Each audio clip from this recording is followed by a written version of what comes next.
الذات، الأنانية، أنا عايز كذا بغض النظر هي عايزة إيه، أنا عايزة كذا بغض النظر هو عايز إيه. دي بتودي في داهية، دي كفيلة تودي في داهية. إصراري على إني عايزة الحاجة اللي تريحني وكأني إنسان عايش لوحدي ومفيش حد عايش معايا، ده خطر.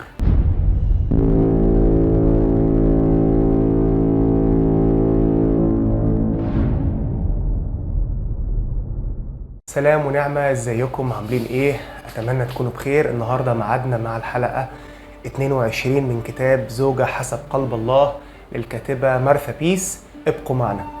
الفصل رقم 17. الفصل رقم 17 اسمه الصراع والنزاع، وده بيتكلم عن الحاجات اللي بتؤدي لوجود صراعات بين الزوجين. بيبدأ بحاجة، الكاتبة بتبدأ بحاجة في منتهى الروعة: الاختلافات. أول ما بنسمع كلمة الاختلافات بيجي على ذهننا على طول الخلافات، الخناقات، الحاجات اللي احنا اختلافاتنا عن بعض. لا، الموضوع هنا مش صح وغلط، ومش حلال وحرام، ومش يليق ولا يليق. الموضوع هنا بعض الاختلافات اللي احنا اتربينا عليها بالفطرة في بيوتنا، اللي لا هي غلط ولا هي صح، هي عادات مجتمعية عادية جدا ليها علاقة بالأكل، بالسلوكيات العامة، بالنظافة، بطرق بتريحنا عن طرق تانية. شريك الحياة ممكن يلاقي شريكة حياته بتعملها بطريقة تانية، لأن هي مش جاية من نفس البيت، هي مش أختك على فكرة، هي مراتك من بيت تاني خالص ومن ثقافة تانية ومن مجتمع تاني ومن حاجة تانية خالص. فبتكون النتيجة إن هي بتعمل الحاجة دي بطريقة وأنت بتعملها بطريقة. لا أنت الطريقة اللي عايزها صح، ولا الطريقة اللي هي بتعملها غلط، ولا العكس. كل الحكاية إن إحنا متعودين على حاجات معينة، فبلاش نأفور في رد فعلنا تجاه الحاجات دي. أمثلة: أنا عن نفسي كريمون، يعني والدتي كانت متعودة لما تعمل لنا المكرونة تتعمل لوحدها والصلصة لوحدها، واللي يحط حسب الطلب، حسب رغبته، ويقلب هو بمعرفته، اللي عايز صلصة كتير عايز صلصة قليلة. اتعودنا عليها كده. المدام بتاعتي ممكن تكون متعودة على الصلصة بتاعتها، مامتها بتحطها وبعدها بتعمل الصلصة بتقلبها في المكرونة على النار وبتاكلها. انا بحبش اكل دي، انا بحب اللي ماما كانت بتعملها، اتعودت على دي. هل في آية كتابية بتقول ان اللي انا بقوله ده هو الصح واللي هي بتقوله هو الغلط؟ لا، مفيش الكلام ده. الموضوع بمنتهى البساطة عادات مجتمعية المفروض نتفق أنا ومراتي عشان نوصل لمنطقة كده أرض وسط ونعرف نتفق عليها ونعرف نحل المشكلة. لكن ما تفترضش أبدا إن دي كده نهاية العالم وإن دي كارثة وإن هي مش عارف تعمل إيه.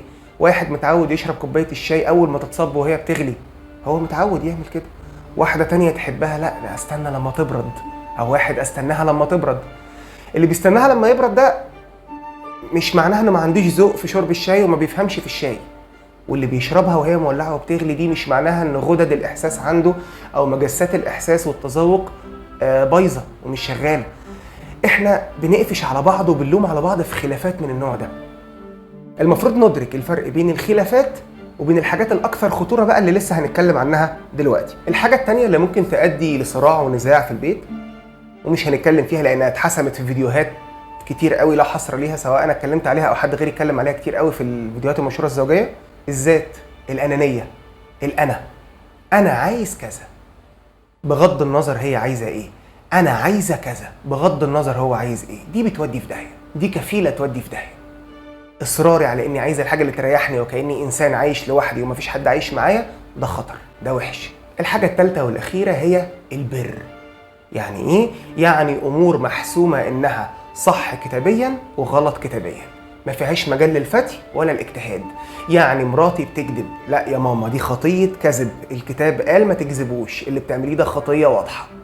حضرتك بتختلس من شغلك، لا اقول لجوزي يا حبيبي دي خطيه سرقه، ده اختلاس، ده قرش حرام داخل بيتنا.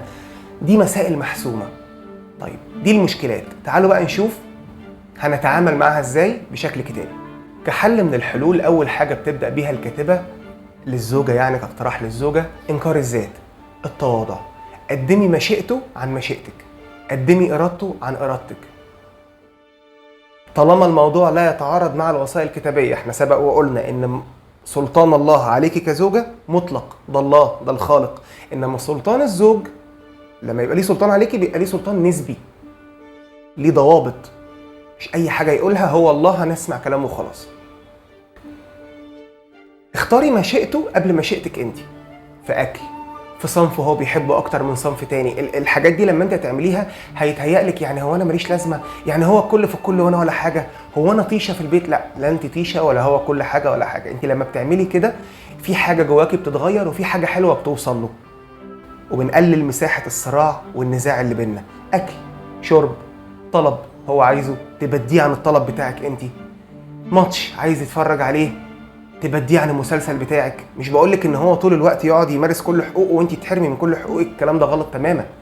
بس احنا بنحاول نحل مشكله لما يبقى في صراع لحد ما تعملي تغير جواكي وتغير جواه. بكده تكون انتهت حلقتنا النهارده. ربنا يدينا بركه ونتبارك وبيوتنا تتغير وعلاقاتنا تتغير مع زوجاتنا للاحسن. اسيبكم في رعايه المسيح. سلام.